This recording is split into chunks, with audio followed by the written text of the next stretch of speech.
It's been one of the strong points over the last little bit. They deserve our support to allow them to keep doing the ministries that they have for that group, travel, and invite and have money for them to invite others to join our youth group and ultimately our church. Adult and family ministries. The wonderful Wednesday that I talked about, those food costs, the church decided to absorb about a year ago, to make sure that there were no barriers to somebody that wanted to come and bring their family to eat at night. It's on us. Come, enjoy the service, get a good meal and fellowship. The donations that we receive from others that do contribute to the fund is perfectly fine. We're close to break even and all is good. It costs money for worship. It costs money to support our missions that we have. You all know the stew pot, but there are probably half a dozen others that the church gives money to support outreach activities. The communications. We have to mail statements of your giving. We have pay for the website, get the newsletter from Gladys. And then finally, the connectional funding that we have. Those are the fees that are paid to the Global Methodist Conference and the state conference after our disaffiliation last year. Now, for the stewardship part of the sermon, there are 4 main principles of stewardship, and Brother Will was kind enough to share with me some information. And before I forget, I hope everybody got a little flyer that I asked Alan to give out. That is the logo of our campaign that we have for stewardship. I wish I had a better way to print it, but I don't have access to much other technology than my black and white printer at work. But that is, we're officially kicking off the season for that right now. Now, the four principles of stewardship. The first one is the principle of ownership. And it basically, in the beginning, God created everything, and he put Adam in the garden to work it and to take care of it. It is clear that man was created to work, and that work is the stewardship of all creation that God has given. On Psalm 24, it says, "The earth is the Lord's and everything in it, the world and all who live in it." This is really one of the fundamental principles of the biblical stewardship. God owns everything. We are simply managers or administrators acting on his behalf. And you will hear that theme through the balance of my talk today and moving forward. The second principle of stewardship is the principle of responsibility.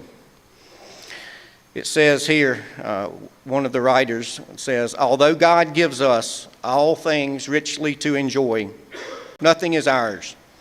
Nothing really belongs to us. God owns everything.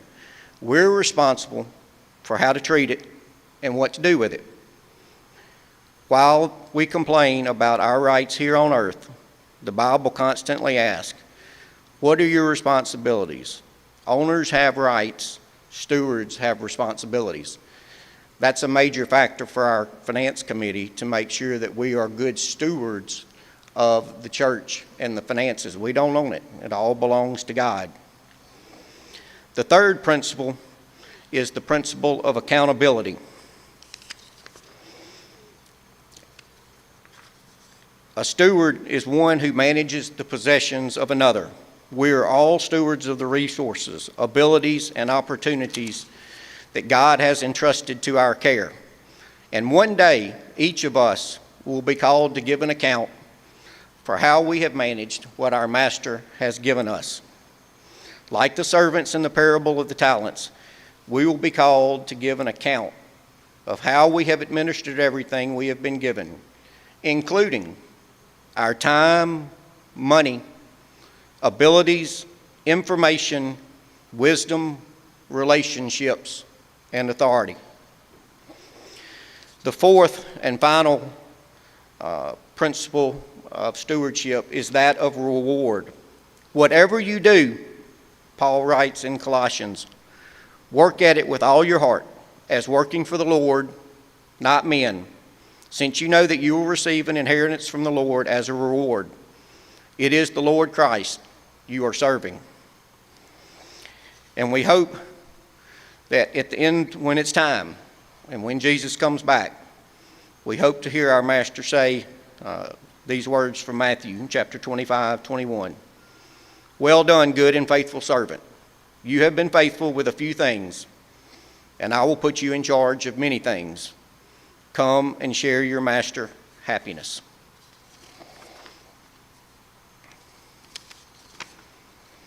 Next, I want to talk briefly about those were the 4 principles of stewardship. There are also some areas of stewardship. First, time. We've talked about giving of your money, your time, and your talents. Well, time. Being a good steward of time involves acknowledging its divine origin and accepting God's sovereignty over our schedules rather than trying to do everything or hoard time for ourselves. The next area is the talents and gifts. This is the easy one.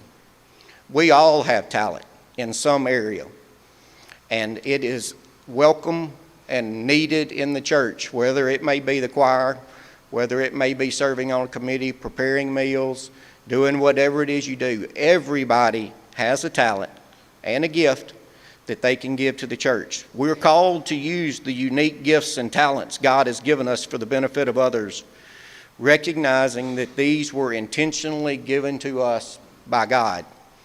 If you got it, use it. The finances. The core aspect of financial stewardship is understanding that all of our money is God's, and we are to manage it with faithfulness and generosity, giving generously to support His work. Finally, the final area of the stewardship is the possessions and creation. Stewardship extends to our material possessions and the world God created, which we are commanded to tend and care for. So we've talked about the 4 principles of the stewardship and the 4 areas of stewardship. And if we get all those things right, there is a goal and a reward for our stewardship. Number 1 is God's glory that will be shared with us. The ultimate goal of faithful stewardship is to glorify God through our actions and management of His resources. Next, what do we receive for following the stewardship goals? God's glory, as I mentioned, joy and delight. Faithful stewardship brings the joy of serving God and His delight of responsibility, leading to greater rewards for His kingdom. The final reward for doing our job right as stewards with our time, our talent, and our money is flourishing. God desires us to flourish, and faithful stewardship of His abundance enables us to do more for His church, His community, and the world. In closing, I want to mention a couple of texts that Brother Will had shared and some information that I found here that he also gave to me to use. The saying, "He who is faithful in our little things will be given more to manage," originates from the teachings of Jesus in the Gospels of Luke, chapter 16, verse 10, and Matthew 25, verses 21 and 23, where it stated that faithfulness in small matters demonstrates trustworthiness and prepares one for regular responsibilities. In essence, integrity and diligence in smaller tasks build credibility and trust, making one suitable candidate for more significant roles and opportunity in the future, whether in a personal, professional, or spiritual context. I started with that because it's important, and we're going to say it again to make sure that that hits home.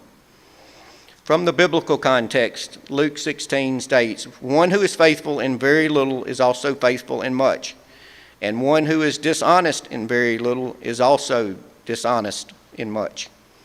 This highlights the idea that how one handles small responsibilities is a reflection of the character and potential to handle larger ones.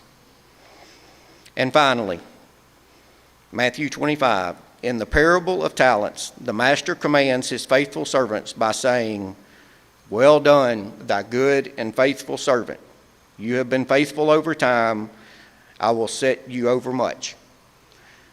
So throughout that message, it's the same theme that recurs over and over and over. God gives us everything. It all belongs to him. You're asked to do a little, and if you do a little, he's going to provide for you and give you more and call you home when the time comes. Thank you.